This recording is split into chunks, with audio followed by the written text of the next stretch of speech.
성경 마가복음입니다. 마가복음 1장 36절에서 39절까지 말씀, 저와 여러분 한 목소리로 같이 39절까지 함께 읽도록 하겠습니다. 시작. 시몬과 및 그와 함께 있는 자들이 예수의 뒤를 따라가 만나서 이르되 모든 사람이 주를 찾나이다. 이르시되 우리가 다른 가까운 마을들로 가자. 거기서도 전도하리니 내가 이를 위하여 왔노라 하시고, 이에 온 갈릴리에 다니시며 그들의 여러 회당에서 전도하시고 또 귀신들을 내쫓으시더라. 아멘. 여기 불이 하나 안 켜졌어요. 이게 하나만 안 켜져도 이렇게 티가 확 나요. 네. 모르셨죠? 어떻게 연휴 잘 보내셨습니까? 네. 얼굴 보면 잘 보내시지 않은 것 같기도 하고. 추석 음식이 기름져요. 지금 막 계속 한 3일 동안 김치찌개만 계속 먹고 싶어요. 그래서 여러분 연휴 동안 또 뭐 친지 가족들과 함께 또 즐거운 시간 보내시고, 또 이번에 또 우리 제자반도 마찬가지지만 우리 성도님들 중에 명절을 맞이해서 가족들에게 복음을 전하려고 하시는 분들이 꽤 있었던 것으로 알고 있습니다. 그래서 좀 기도하는 마음으로 저도 한 주간 보냈는데 어떻게 잘 복음을 전하셨는지 모르겠습니다. 습관을 바꾼다고 하는 것은 쉽지 않습니다. 습관을 바꾸는 건 거의 불가능하다고 그래요. 그래서 어떤 학자는 습관을 바꾸려고 하지 말아라. 그것은 괜한 쓸데없는 에너지 소모이고 그 쓸데없는 일이다. 왜냐하면 절대 사람은 한번 굳어진 습관이 변하지가 않는다는 것입니다. 문제는 그 습관이 좋은 습관이면 뭐 바꿀 필요 없이 계속 그대로 가져가도 되는데, 여러분 잘 아시는 것처럼 습관은 단순한 습관으로 그치는 게 아니라 그게 우리 인격을 만들고 우리의 운명을 결정하는 너무 중요한 것이잖아요. 그런데 그 습관이 뭐 건강한 습관, 좋은 습관이면 괜찮지만 나쁜 습관, 옳지 않은 습관, 건강하지 않은 습관, 잘못된 습관을 계속 가지고 그거 고치지 않고 그대로 놔둔다면 우리의 삶이 하나님 앞에서 건강한 삶을 살아갈 수 없는데, 그럼 어떻게 그 습관을 고치지 않고 그대로 내버려 둘 수 있느냐. 그렇게 되면 우리의 삶이 어떤 방향으로 갈지 뻔한데 그거 어떻게 가만히 내버려 둘 수 있느냐. 그래서 어떤 분은 그렇게 이야기합니다. 습관을 버리려고 하지 말아라. 버리는 건 어렵다는 거예요. 어떻게 해야 되느냐 하면 습관을 더 건강한 습관, 더 좋은 습관으로 대체를 하라는 것입니다. 버리는 건 굉장히 어려운데 건강한 습관을 건강한 것으로 더 좋은 것으로 바꾸는 것은 쉽다는 거예요. 왜냐하면 그 사람이 처음에는 물론 어렵겠지만 더 좋은 것, 더 건강한 것, 더 의미 있는 것으로 바꾸면 처음에는 힘들고 어렵지만 그것이 더 나중에는 좋고 자기를 이롭게 하고 건강하게 하고 유익하게 하기 때문에 결국은 그 습관으로 바뀌어진다는 거예요.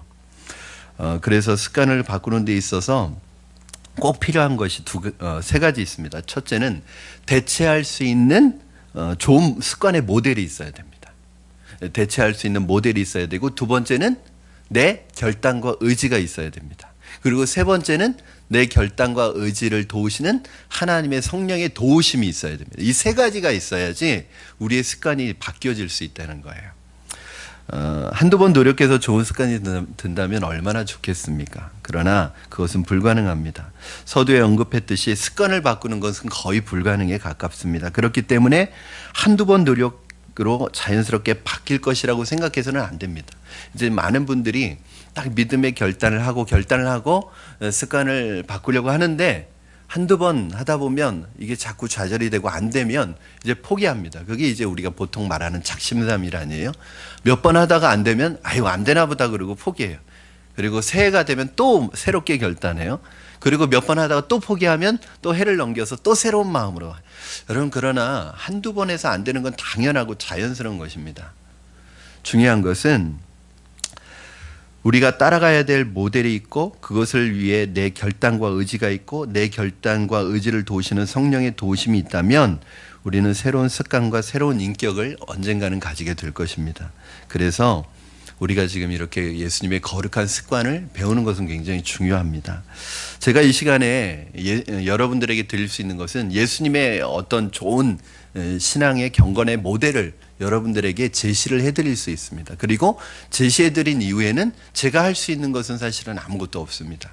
제가 할 수 있는 것은 다만 이 좋은 습관이, 거룩한 습관이 여러분의 삶에 잘 정착하고 뿌리 내리도록 제가 중보기도하는 것 외에는 제가 할 수 있는 것은 아무것도 없습니다. 이제 여러분이 이것을 들으시고 여러분이 결단하셔야 되고 여러분이 그 결단 위에 성령의 도우심을 구하며 기도하며 나아갈 때 지금 당장은 아니더라도 언젠가 여러분 안에 놀라운 변화가 일어나게 될 줄로 믿습니다. 우리가 빌립보서 1장 6절 말씀이 바로 그 말씀이에요. 우리 한번 같이 읽도록 하겠습니다. 시작. 너희 안에서 착한 일을 시작하시니가 그리스도 예수의 날까지 이루실 줄을 우리는 확신하노라. 아멘. 일단 시작하는 게 중요합니다. 시작하지 않으면 아무것도 기대할 수가 없어요. 그러나 일단 결단하고 시작하면 우리 안에서 착한 일을 시작하신 이가, 여러분 하나님께서 여러분 안에서 착한 일을 시작하셨다는 것은 이제 여러분은 가만히 있어도 시간만 지나면 자연스럽게 여러분은 놀라운 사람으로 변화된다는 뜻이 아닙니다. 절대 신앙은 그런 게 아니에요. 신앙이라는 것은 하나님이 하시는 것과 인간이 하는 것이 결합될 때 기적이 일어나고 변화가 일어나는 것이. 여러분 예수님 보세요. 예수님이 철저하게 인간으로 사셨습니다. 그런데 병을 고쳐주실 때 항상 뭐라고 그러시냐면 내 믿음이 너를 구원하였다 이렇게 말씀하세요. 무슨 말이에요? 예수님이 병 고칠 능력이 있어요. 그렇죠? 병 고칠 능력이 있는데 아무나 고치지 않았다는 거예요. 어떤 사람을 고치셨어요? 믿음이 있는 사람을 고치셨어요. 병 낫기를 원하는 물어보셨어요. 예수님이 그냥 고쳐주시면 되는데 뭐라고 물어보시냐면 꼭 네가 낫기를 원하느냐 그렇게 물어보세요. 여러분 신앙이라는 건 그런 것입니다. 여러분 안에 착한 일을 시작하신 주님의 은혜가 있어요. 주님은 여러분 안에서 일을 하실 거예요. 그런데 일할 때 어떻게 일하시냐면 여러분하고 손잡고 일하세요. 그러니까 주님이 여러분 안에 착한 일을 시작하실 때 여러분도 주님의 손을 꽉 잡으셔야 합니다. 그러면 언젠가는 그리스도의 예수의 날에 우리를 놀라운 그리스도의 제자로 하나님의 사람으로 변화시키는 날이 우리에게 온다는 것입니다. 오늘 이 시간에 거룩한 습관 세 번째 시간으로 전도에 대해서 살펴보려고 합니다. 우리 첫 번째 시간 기도, 그 다음에 지난 시간에 예배, 그리고 오늘 전도에 대해서 함께 여러분과 나눠보면서 예수님은 전도에 대해서 어떻게 생각하셨는지, 어떻게 전도하셨는지를 통해서 우리가 한번 예수님의 전도의 모습을 좀 닮아가기를 원합니다. 사실은 이 전도 파트를 네 번째 주에 할까, 연휴가 끝나는 날에 할까 하다가 그냥 마음 가운데 오셔서 들으시는 분들이 들으셔야겠다는 생각 때문에 오늘 선택했습니다. 사실은 오늘 많이 안 오실 줄 알았어요. 지금 제가 생각한 것보다 훨씬 많이 오셨어요. 그래서 오늘은 사실은 많이 오시든 안 오시든 사실은 이제 보니까 이번 주까지는 다 쉬는 교회가 많다고 하더라고요. 그런데 많이 오시든 안 오시든 오늘 그냥 오신 분들하고 모여서 같이 말씀 나누고 기도하려고 오늘 예배를 이렇게 열었습니다. 그래서 여러분 오셔서 잘 오셨고요. 감사합니다. 또 기도의 시간에 동참해 주셔서 오늘 특별히 우리가 전도에 대해서 나눌 때 특별히 이제 새생명축제가 한 3주 앞으로 다가왔는데 여러분 마음속에 좀 전도의 불이 또 전도에 대한 마음속으로부터 일어나는 그런 동기가 생기기를 주님의 이름으로 축원합니다. 예수님에게서 배울 수 있는 세 가지 전도에 대한 생각들은 첫 번째는 전도는 예수님께서 이 세상에 이 땅에 사는 이유, 존재하는 이유 자체였습니다. 오늘 본문 38절 여러분 한번 같이 읽어주시면 감사하겠습니다. 38절 시작. 이르시되 우리가 다른 가까운 마을들로 가자. 거기서도 전도하리니 내가 이를 위하여 왔노라 하시고. 아멘. 예수님께서 이 땅에 오신 목적을 뭐라고 설명하고 있냐면 전도하기 위해서 오셨다고 그렇게 말합니다. 즉 예수님께서 당신이 이 땅에 오신 목적이 복음을 전해서 사람들을 구원하기 위해서 이 땅에 오신 것이 예수님이 오신 목적이래요. 여러분 한 구절 더 보겠습니다. 누가복음 19장 10절 말씀도 한번 자세히 보십시오. 우리 같이 읽겠습니다. 시작. 인자가 온 것은 잃어버린 자를 찾아 구원하려 함이니라. 아멘. 그렇습니다. 예수님께서 하나님의 아들인 당신께서 이 땅에 사람의 아들로 육신을 입고 사람의 아들로 오신 이유를 뭐라고 설명하고 있냐면 내가 전도하기 위해서 다른 잃어버린 자를 찾아 구원하기 위해서 오셨다고 예수님께서 말씀하고 계십니다. 이것이 무엇이냐면 바로 예수님의 사명입니다. 여러분 사명은 무엇이죠? 미션입니다. 그렇죠. 미션이라고 그래요. 미션이 무슨 뜻이죠? 보냄을 받았다는 뜻입니다. 누가 보냈다는 뜻이에요. 미션은 보냈다는 뜻입니다. 그러니까 예수님이 보내심을 받은 이유, 예수님이 이 땅에 사는 이유, 예수님이 죽어야 하는 이유, 이 다 모든 이유가 뭐냐면 바로 사명인데 이 사명이 뭐냐면 예수님에게 있어서 복음을 전하는 것이 예수님의 사명이었습니다. 여러분 사명은 이런 것입니다.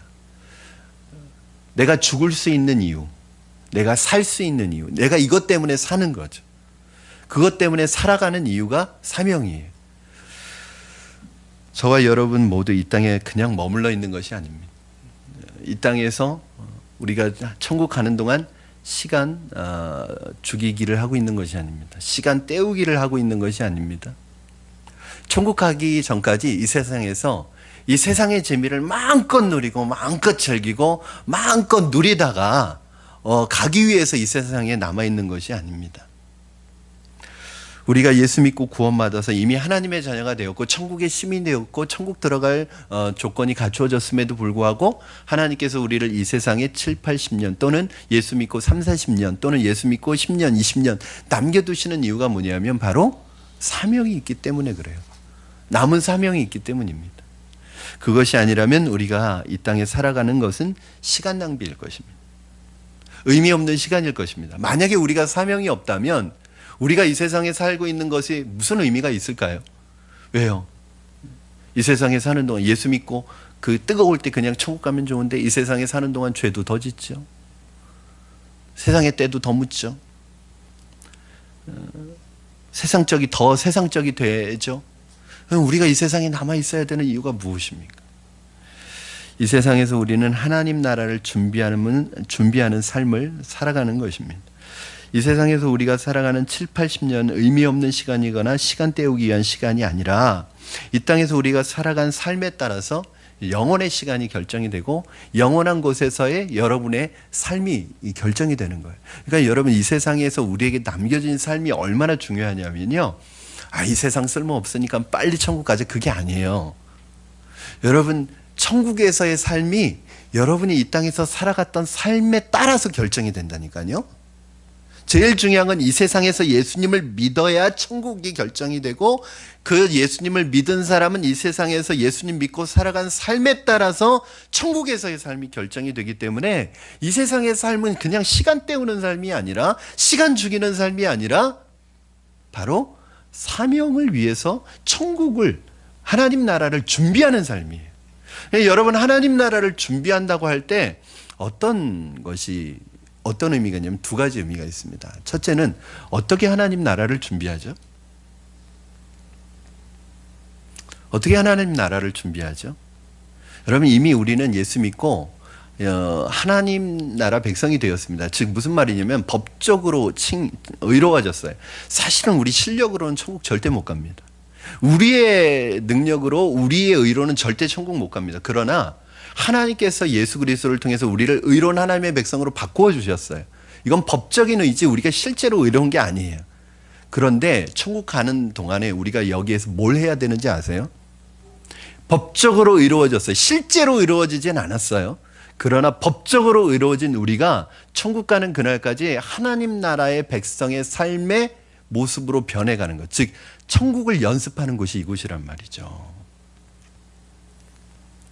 여러분 우리에게 남겨진 삶은요, 천국을 어떻게 준비해야 되느냐 하면 천국 가는 그날까지 그 천국에 들어갈 만한 자격을 얻을 만한 사람은 아무도 없어요. 그러나 천국 백성의 백성다운 삶을 훈련해서 천국 백성, 우리가 천국에 들어갔을 때는 정말 천국 백성다운 모습으로 변해 있어야 되는 거예요.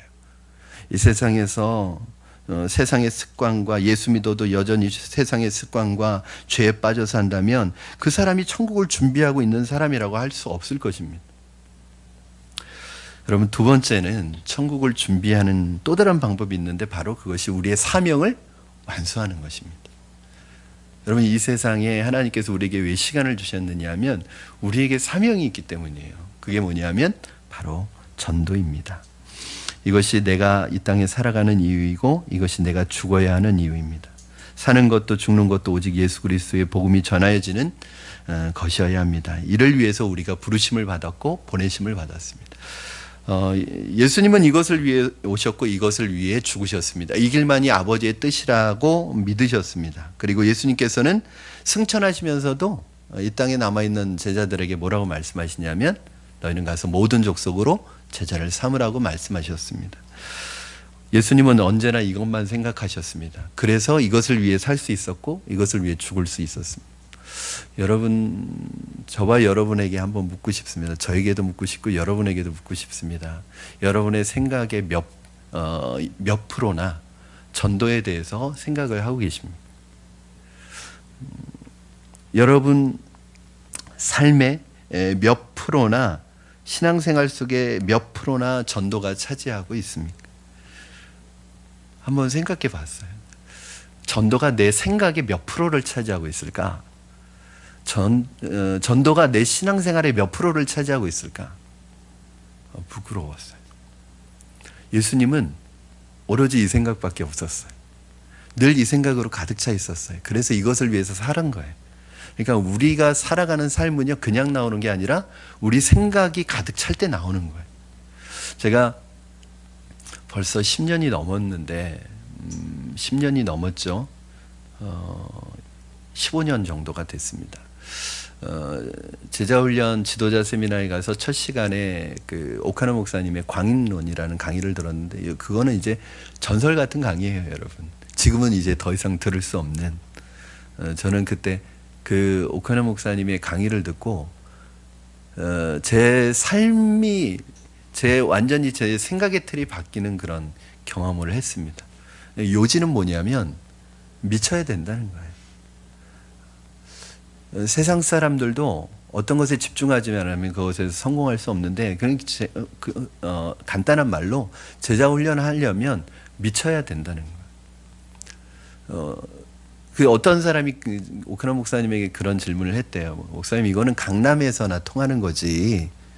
저같이 농촌에서 목회하는 사람이 이거 제자 훈련할 수 있겠습니까? 라고 질문을 했대요. 그랬더니 이거 농촌에서도 통하는 겁니까? 그렇게 질문을 했대요. 그랬더니 이 오카노 목사님이 딱 한마디 다시 질문을 했대요. 목사님, 그러면 만약에 내가 농촌에서 목회하고 있었으면 난 제자 훈련 했겠어요? 안 했겠어요? 그랬더니 그 질문한 목사님은 하셨겠죠? 그러시더라고요. 이건 뭐냐 하면 환경이 문제가 아닙니다. 거기에 미치면 하는 거예요. 여러분, 오직 그 생각밖에 없는 거예요. 그게 내 삶으로 나오는 것이 그러면요 아무도 못 말려요. 우리의 문제는 뭐냐면 미치지 않는 게 문제예요. 적당히 미치려고 하는 게 문제예요. 이제 우리 주변에 가족들이 그럽니다. 너무 미치지 마. 남편이나 또 아내나 또는 친척이나 그럽니다. 너무 미치지 마. 적당히 해. 적당히 다녀. 그래서 역사가 일어나지 않는 거예요. 여러분, 이건 말도 안 되는 거죠, 사실은. 직장에서 여러분 하는 일 적당히 하십니까? 우리가 공부 적당히 합니까? 우리가 어떤 것에 있어서 그 분야에 있어서 성공하려면 적당히 해서 되는 거 있습니까? 여러분, 저는 예수쟁이라는 말 나쁘지 않아요. 예수쟁이는 쟁이라는 말이 전문가잖아요. 전문가. 그렇죠? 거기에 미친 사람이라는 뜻이 있습니다. 여러분, 예수님은 온통 그분의 100%, 그분의 삶, 그분의 생각 100%가 복음을 전하는 것에 있어서 그걸 위해서 그래서 살고 죽었습니다. 오늘 저와 여러분 마음속에 이 복음에 미쳤던 이 예수님, 복음을 전하는 전도하는 것에 미쳤던 이 예수님의 모습을 닮아가고자 하는 마음이 우리에게 조금이라도 있었으면 좋겠습니다. 100%는 아니더라도. 저는 이 시간 여러분에게 도전하고 싶습니다. 여러분의 남은 인생을 무엇을 위해 사시겠습니까? 지금까지 살아온 방식으로 그냥 사시겠습니까? 아니면 우리 인생의 주관자가 되시고 주인이신 예수님의 명령과 모범을 쫓아 사시겠습니까? 나 자신만을 위해 사시겠습니까? 아니면 세상을 변화시키는 삶을 사시겠습니까? 스티브 잡스가 펩시콜라의 사장이었던 사람을 이렇게 스카우트 하려고 그러는데, 이 펩시콜라, 이름이 제가 지금 생각이 안 나네요. 그 펩시콜라의 사장이 코카콜라의 아성을 무너뜨리고 펩시콜라를 정상에 올려놓은 그런 사장인데, 이 사람을 스티브 잡스가 영입하려고 그렇게 하는데 아무리 해도 안 되더라고요. 왜냐하면 이 사람은 이미 부를 쌓을 만큼 쌓았고 더 부족한 것이 없고 지금 자기가 경영하는 펩시콜라는 최고의 자리에 올라와 있거든요. 그러니까 이 사람을 설득할 방법이 없는 거예요. 그랬더니 스티브 잡스가 딱 그 한마디로 이 사람을 설득시킵니다. 당신 평생 설탕물 팔아서 살래? 아니면 세상을 변화시킬래? 이 한마디에 애플로 넘어왔다고 그래요. 사랑하는 여러분 어떻게 사시겠습니까? 지금까지 사시던 방식대로 사시겠습니까? 아니면 세상을 변화시키는 사람이 되시기를 원하십니까?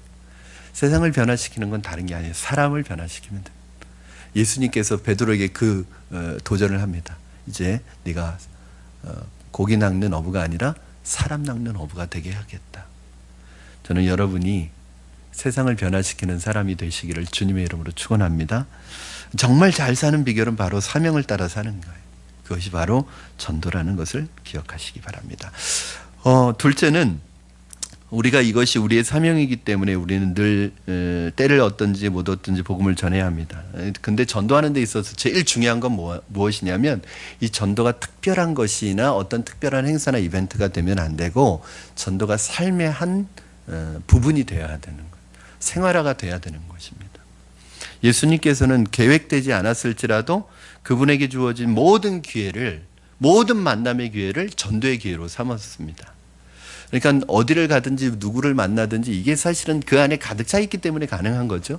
복음으로 가득 차 있기 때문에 누구를 만나든 어디에 있든 어느 시간이든 어느 순간에든 그 시간과 그 장소와 그 사람을 복음을 전할 기회로 삼는 것입니다.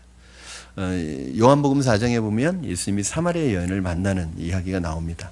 예수님이 먼저 말을 걸죠. 물을 달라 그랬더니 사마리아 여인이 놀랍니다. 어떻게 유대인인 당신이 사마리아인인 나에게 물을 달라고 하십니까? 예수님께서는 전도를 위해서는 그런 신분이나 어떤 벽도 다 깨트리셨어요. 스스로 제한하지 않으셨어요. 일반적인 주제로, 공통의 주제로 말을 거십니다. 물에 대한 주제로. 그리고 그것을 영적인 물로 바꾸십니다. 그리고 영적인 주제로 옮겨가고 결국 그 여인이 그 영적인 주제 속에서, 복음 속에서 예수님을 만나고 마을로 들어가 사람들을 불러오는 그러한 일이 일어납니다. 예수님께서 어디를 가시든지 사람들을 만날 때마다 그 사람들을 복음으로 그 사람들을 바꾸십니다. 예수님이니까 그랬겠지. 물론 그럴 수 있습니다. 근데 그렇게 하면 예수님을 우리가 배우는 의미가 없어요. 그것이 아니라 예수님은 항상 복음으로 가득 차 있었어요. 그래서 어떤 사람을 만나든 지금이 복음을 전할 기회라고 생각하셨어요. 어디에 있든 누구를 만나든 항상 그 만남의 순간을 하나님이 주신 복음의 기회로 생각하셨던 것입니다. 이것이 우리가 예수님에서 배울 수 있는 것입니다. 언젠가 혹시 누군가 갑자기 여러분에게 전화를 걸어서 도움을 요청하거나 만나기를 요청하지 않았습니까? 그런데 나는 너무 바쁘고 시간이 없어서 분주해서 그냥 만나기를 거부하고 거절하지는 않았습니까? 여러 가지 이유로 친구나 그 사람이 내게 다가오는 것을 혹시 거부하지는 않았습니까? 성도 여러분, 여러분이 누군가와 만나서 함께 있는 그 자리는 우연한 만남의 자리가 아니라 바로 하나님께서 복음을 전하라고 주신 기회라는 것을 여러분 기억하시기 바랍니다. 사실 이렇게 모든 순간이 하나님이 주신 기회임을 알고 그 기회를 놓치지 않을 수 있는 방법이 있습니다.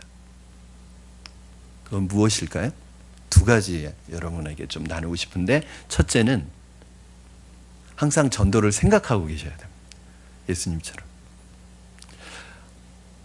오늘 내가 누구를 만나든지, 내가 어떤 자리에 있든지, 어느 시간에 어떤 자리에 있든지 누구를 만나든지 그 만남은 우연한 만남이 아니라 하나님께서 나로 하여금 이 사람에게 복음을 전할 수 있는 기회를 주신 만남이라고 생각해야 하셔야 됩니다. 그날 당장 복음을 전하지 않을지라도. 제 말은 그냥 만나서 무조건 그냥 복음 전하라는 그런 얘기가 아니에요. 그날 내가 이 사람과 만나고 있는 것은 우연히 만나고 있는 게 아니라 그냥 수다 떨기 위해서 만나고 있는 것이 아니라 하나님께서 이 사람을 내게 만나게 하신 이유는 지금 나로 하여금 이 사람에게 복음을 전할 수 있는 통로로 사용하고 계시다는 것을 먼저 여러분이 인지하시고 인식하지 않으면 절대 그 사람에게는 복음이 전해지지 않습니다. 여러분 이것만 먼저 딱 인지하고 있어도요, 대화를 이끌어가는 방법이 틀려져요. 이걸 인지하지 못하면요, 3시간 있든 4시간 있든 그 사람과 수다만 떨고 돌아옵니다. 그런데 이걸 인지하고 있으면요, 그날 복음을 전하지 않을지라도 그 사람의 마음이 보여요. 여러분 마음이 파악이 됩니다. 그리고 그 사람의 마음에 맞는, 여러분 예수님이 그 우물가에 나온 사마리아 여인에게 아주 핵심을 찌르는 대화를 던지시잖아요. 여러분들이 친구들과 또는 가족들과 친지들과 만나서 하는 이야기에 영양가가 있습니까? 그 사람의 마음이 보여서 던지는 질문이 있습니까? 여러분 그게 보여요. 그러면 그 얘기를 시작해서 자연스럽게 풀어나가요. 제가 지난 시간에 우리 제자반에서 그런 얘기를 했어요. 만약에 계속 만날 수 있는 사람이라면 만날 때마다 복음의 마음을 가지고 만나되 하나님이 타이밍을 주실 때, 이때다, 타이밍이 있거든요. 하나님이 타이밍을 주실 때 하나님이 주시는 타이밍에 순종해라. 그러면 하나님께서 그때 그 사람을 내게 그 영혼을 내게 붙여주신다. 그런데 여러분 그렇잖아요. 내가 계속 만날 수 있는 사람이면 괜찮지만 오늘 내가 만나고 언제 만날지 기약이 없는 사람이에요. 그러면 그 사람하고도 일반적인 주제만 얘기하고 헤어지시겠어요? 그러니까 만남에는 두 종류가 있는데 지속적으로 만날 수 있는 사람에게는 하나님의 타이밍을 보셔야 돼요. 그러나 오늘 이 만남이 처음이자 마지막인 사람이 내 앞에 있다면 그 사람 언제 만날지, 그 사람 언제 다시 만날지 모른다면 여러분 과감하게 용기 있게 복음을 전하셔야 합니다. 그것도 예수님의 방법을 사용하셔야 됩니다. 만나자마자 앉자마자 사형리를 하십니까? 이러시면 안 돼요. 일반적인 얘기를 나누다 보면 여러분 어떤 주제로 얘기를 나눠야 될까 감이 오잖아요. 기도하는 마음으로 만나면 그 감이 온다니까요. 그러면 그 일반적인 주제로 얘기를 나누다가 어느 순간에 이게 영적으로 전환되는 시점이 와요. 그러면 여러분 두려워하지 마시고 그걸 확 전환시키셔야 됩니다. 그리고 본질로 들어가서 찌르셔야 됩니다. 그러면 하나님이 그 마음을 주시는 거거든요. 그러면 이 사람의 지금 영혼의 갈급함이 어느 정도인지 보여요. 두 번째는 늘 전도를 생각하셔야 되고, 두 번째는 기도하셔야 됩니다. 기도하셔야 됩니다. 전도를 위해서 기도하셔야 됩니다. 제가 새벽마다 떠올리면서 기도하는 성경 구절이 있습니다. 여러분 한번 같이 보시겠습니다. 골로새서 4장 3절 말씀 우리 한번 같이 읽겠습니다. 시작. 또한 우리를 위하여 기도하되 하나님이 전도할 문을 우리에게 열어주사 그리스도의 비밀을 말하게 하시기를 구하라. 내가 이 일 때문에 매임을 당하였노라. 예, 사도 바울이 골로새 교인들에게 기도 부탁하는 거거든요. 나에 대해서 기도할 때, 우리를 위해서 기도할 때 전도할 문을 열어달라고 기도해라. 제가 새벽에 이 기도를 합니다. 하나님, 오늘도 저희 하루 가운데 전도의 문을 열어주시옵소서. 제가 오늘 누구를 만나든지, 하나님 누가 저에게 찾아오든지, 혹시 제가 누군가에게 찾아가든지 아니면 누구를 만날 기회가 있을 때 하나님께서 주신 기회라고 생각하고 하나님이 복음을 전할 타이밍을 저에게 주신다면 제가 복음을 전하겠습니다. 이렇게 기도해요. 그런데 우리 제자반에서도 말씀드렸는데 제 고등학교 동창이 전화가 왔어요. 영민아, 내가 지금 목동에 제가 목동에 개척한 걸 알고 지나가다가 내가 목동 쪽으로 지나가는데 잠깐 들러도 되겠느냐? 마침 한 11시쯤이어서 점심시간이에요. 그래서 저는 그 전화를 받는 순간에 제가 이 친구하고 고등학교 졸업하고 나서 딱 한 번 보고 한 번도 못 봤던 친구예요. 그런데 어떻게 제 전화번호를 알아서 지나가다가 전화를 했어요. 그럼 만약에 제가 그 새벽에 그날 아침에 이 기도를 했기 때문에 이 친구로부터 전화가 왔을 때 저는 대번에 뭐라고 생각했냐면 하나님께서 보내주시는 거구나 라는 생각을 했어요. 만약에 제가 그 새벽에 그날 아침에 그 기도를 안 했다면 어떤 반응으로 전화를 받았을까요? 그 친구가 보험하는 친구였거든요. 제가 딱 들자마자 이 친구 보험 팔러 오는구나. 몇 년 동안 연락도 없다가 필요한 보험 가입 보험 들라고 오는 거구나. 뻔하구나. 그러면 제가 그 마음이 들었으면 나 바빠. 오늘 선약이 있어.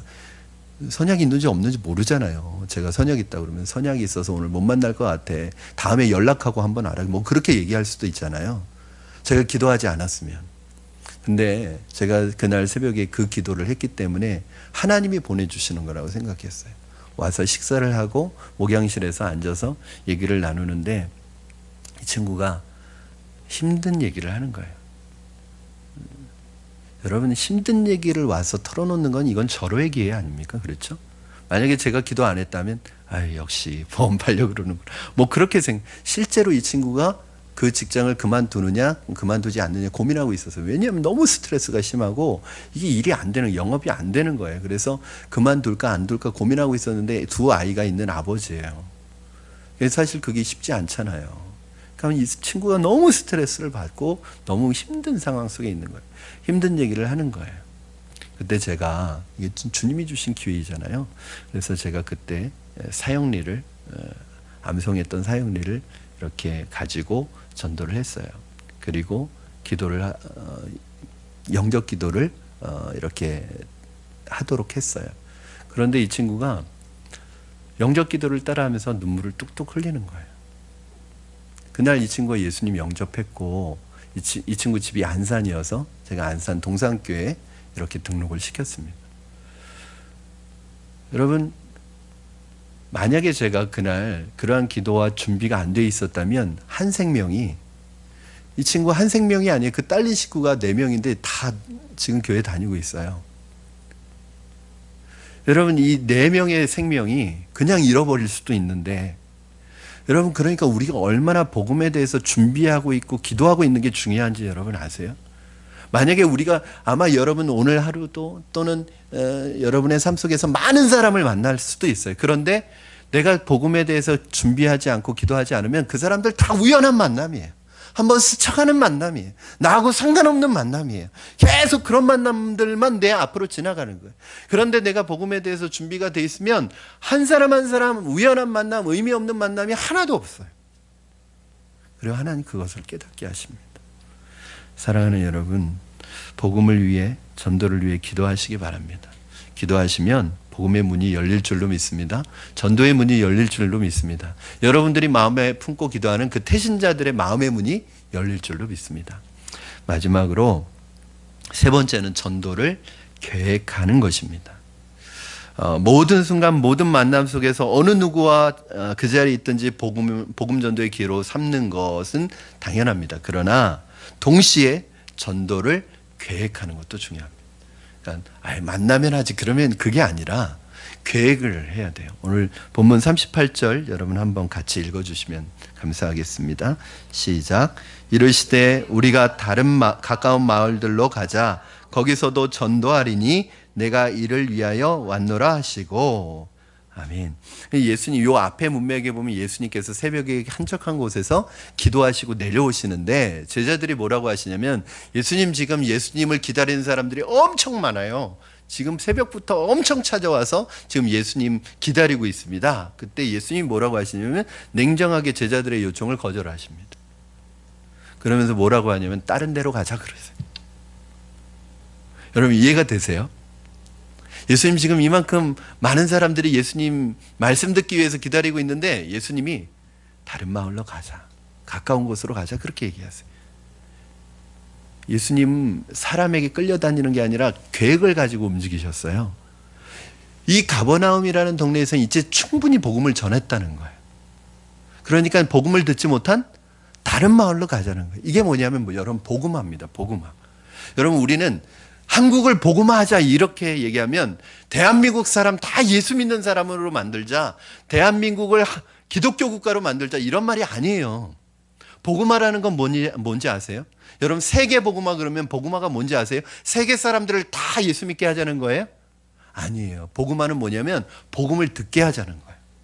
그러니까 복음화라는 건 뭐냐면 세계 복음화 그러면 세계 사람들이 복음을 다 듣게 하자는 거예요. 믿든지 안 믿든지 그건 그 사람 책임이고 우리가 해야 될 것은 전해서 그 사람들이 듣기만 하면 돼요. 예수님께서요. 가버나움에서 사람들 전체가 믿을 때까지 계속 복음을 전하지는 않았단 말이에요. 오직 성령이 너에게 임하시면 너희가 권능을 받고 예루살렘과 온 유대와 사마리아와 땅끝까지 이르러 내 증인이 되리라. 이 말씀은 여러분 잘못 이해하면 예루살렘을 다 복음화시키고 예루살렘에 있는 사람 다 전도하고 그 다음에 유다로 넘어가고 그 다음에 사마리아로 넘어가고 이런 게 아니에요. 여러분 내가 누군가에게 복음을 전하는데 그 사람이 복음을 받아들이지 않으면 복음을 전했으면 다른 사람에게로 넘어가야 합니다. 어떤 분은 평생 한 사람만 붙들고 복음 전하는 분이 계세요. 그게 복음화가 아니에요. 여러분 복음을 전했으면 그 복음이 심겨졌으면 그분이 믿든지 안 믿든지 그건 그분 안에서 일어나는 성령의 역사고 그건 하나님이 하시는 일이고 그분이 믿음으로 결단해야 되는 일이지 여러분이 계속 전한다고 복음이 들어가는 건 아니에요.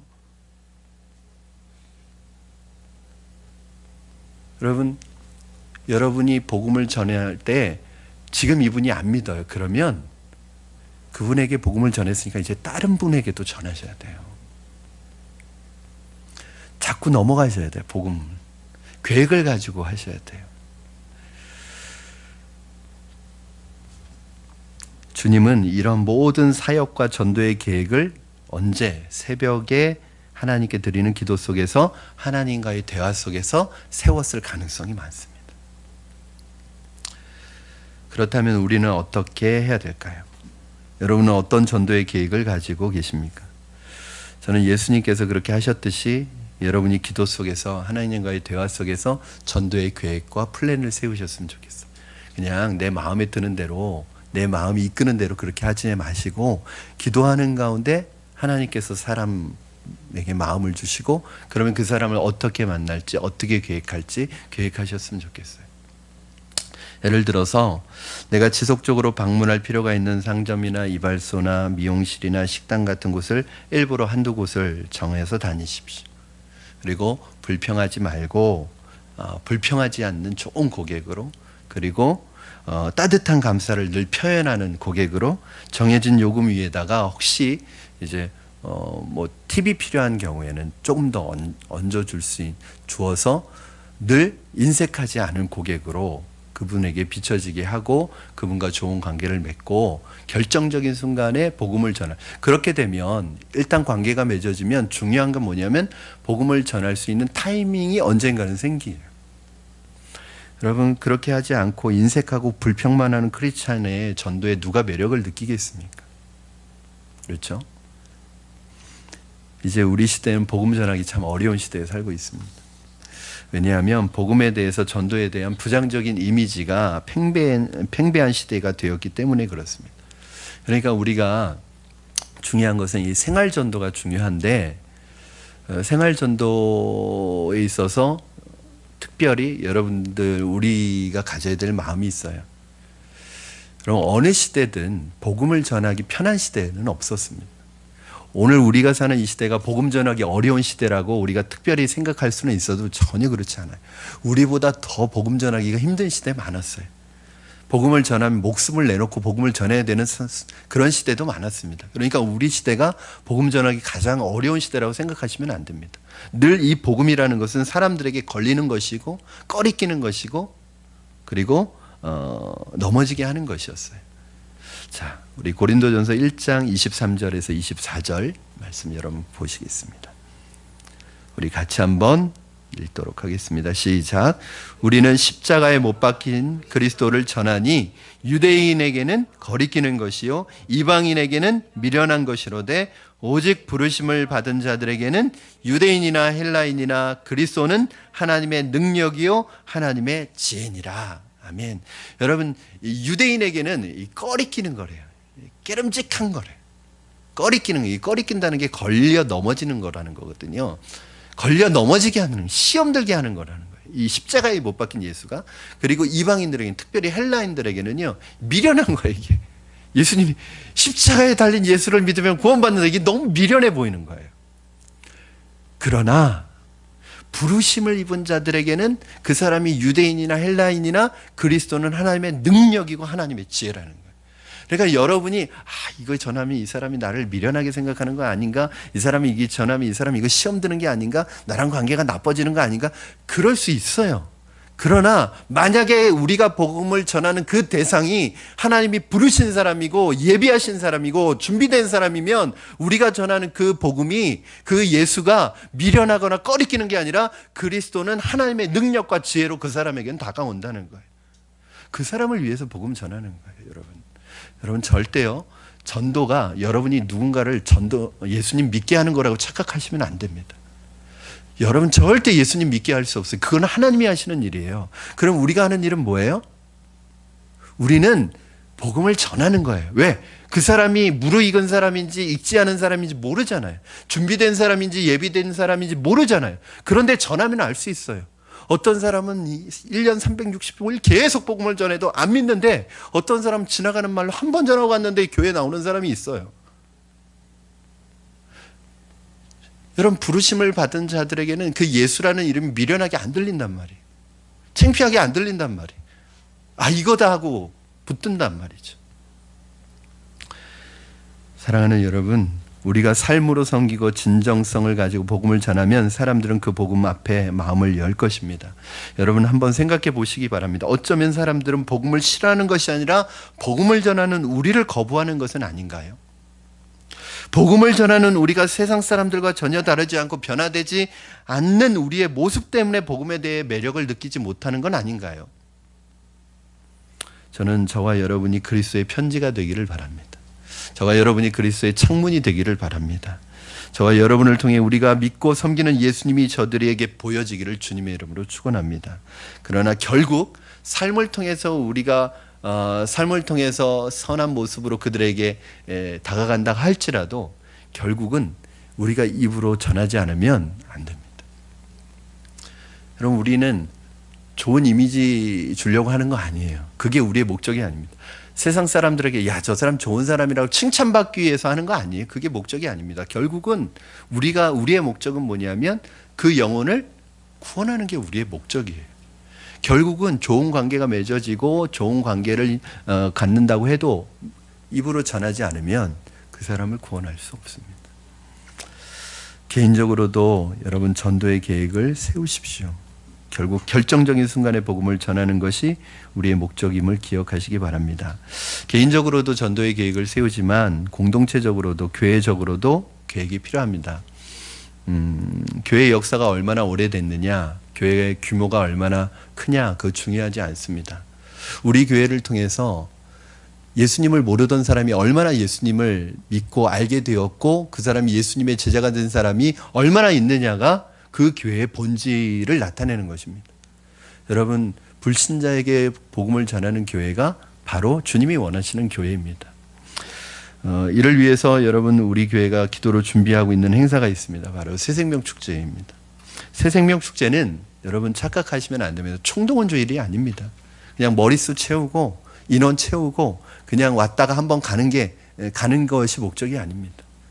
절대 다른 교회 다니는 분들 데리고 오시면 안 됩니다. 우리는 총동원주의, 우리는 데리고 와도 상품도 없습니다. 상품 걸지도 않습니다. 저는 성도들의 복음을 전하는 그 복음에 대한 그 순수한 열정을 돈으로, 상품으로 낮추고 싶지 않아요. 그분들이 그 상품 때문에 전도하는 거겠어요? 그 선물 때문에 전도하는 거겠어요? 아니에요. 주님께서 주신 사명이기 때문에 전도하는 것인데, 그걸 상품으로 그분들에게 그분들의 열정을 낮추고 싶지 않습니다. 여러분, 새생명 축제를 하는 두 가지 목적이 있습니다. 첫 번째는 먼저 우리 성도들의 영적 각성을 위해서 하는 거예요. 그 무슨 말이냐? 만약에 이 교회가 복음을 전하는 어떤 교회적인 계획을 가지고 있지 않으면 1년이 지나도 5년이 지나도 10년이 지나도 교회 다니면서 한 번도 내가 전도해야겠다, 내가 복음 전해야겠다, 안 믿는 사람에 대해서 한 번이라도 마음속에 새기지 않는 사람이 있을 수 있어요.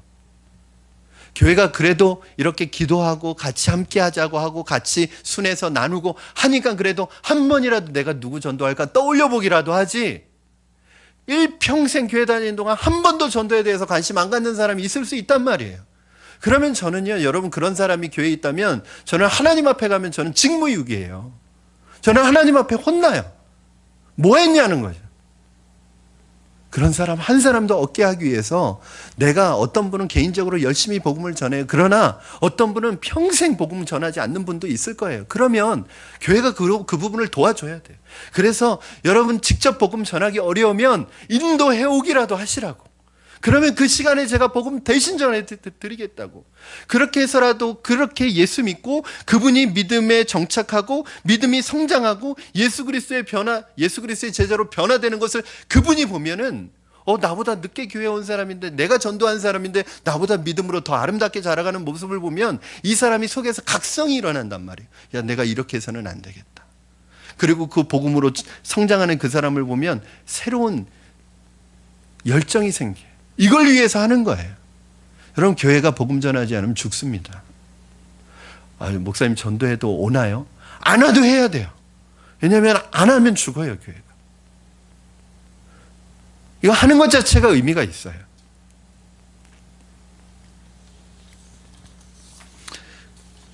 여러분, 그렇기 때문에 1년에 한 번 정도는 내가 누군가의 영혼을 위해 기도하고 그를 주님께 인도하고자 기도하고 전도하는 일에 동참하는 것이 바로 새생명 축제입니다. 그렇게 해서라도 전도하게 되고 복음을 전하게 되는 거예요.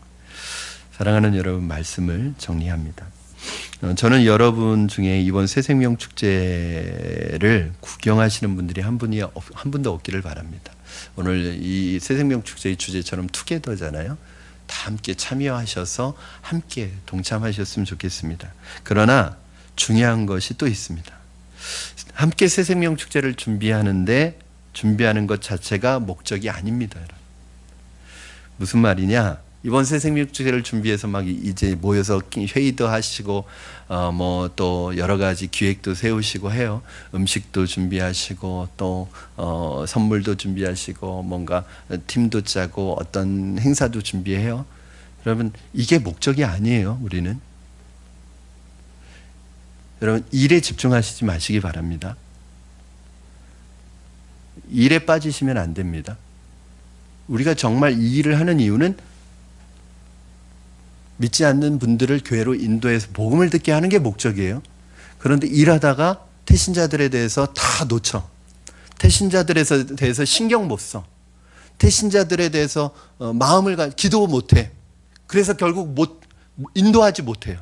여러분, 이게 얼마나 치열한 영적 전쟁인지 아시죠? 영혼을 데려오는 것이.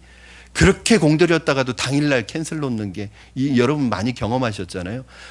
아주 한순간도 긴장을 놓을 수 없는 아주 치열한 영적 전쟁이 일어나고 있는데 정작 중요한 그들을 놓고 기도하지 못하고 그들을 인도하는 일에 소홀하고 그들에 대해서 관심이 없고 그냥 지금 새생명 축제 우리가 막 준비하고 일하고 뭐 만들고 데코레이션하고 이런 데 다 만약에 우리가 전체가 빠져 있다면 잔치집에 손님 없는 잔치집이, 잔치는 준비했는데 손님이 없어.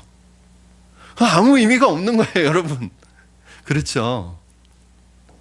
우리가 기도하고 기획하고 회의하고 팀을 나누고 분과별로 나눠서 차근차근 준비하는 거, 이거 굉장히 중요합니다. 그러나 이게 목적은 아니에요. 이건 뭘 위한 거죠? 우리가 1년 동안 품고 기도했던 태신자들을 주님께로 인도하기 위한 하나의 방법인 거지, 이게 목적이 아니에요. 여러분, 우리가 하는 모든 것은 그 영혼들을 위해 하는 것입니다. 그러므로 여러분, 조금 부족하더라도, 우리가 준비가 좀 부족하더라도, 일은 좀 부족하더라도 식사는 좀 부족하더라도, 장식은 좀 부족하더라도 주님께로 인도하는 이 일을 계획하시고 기도로 준비하셔서 사탄이 틈타지 못하도록 하시고, 새 생명 축제 날이 행사 날이 아니라 새 생명이 태어나는 영적 축제가 될 수 있도록 여러분 모두 기도로 동참해 주시고 함께 해 주시기를 주님의 이름으로 축원합니다. 여러분, 이 교회가 계획하고 준비하는 이 생명의 축제가 정말 준비되고 예비된 영혼들이 주께로 돌아오는 그러한 영적 생일날이 되기를 주님의 이름으로 축원합니다. 우리 찬양하시겠습니다. 우리 함께 찬양하시고 기도하도록 하겠습니다.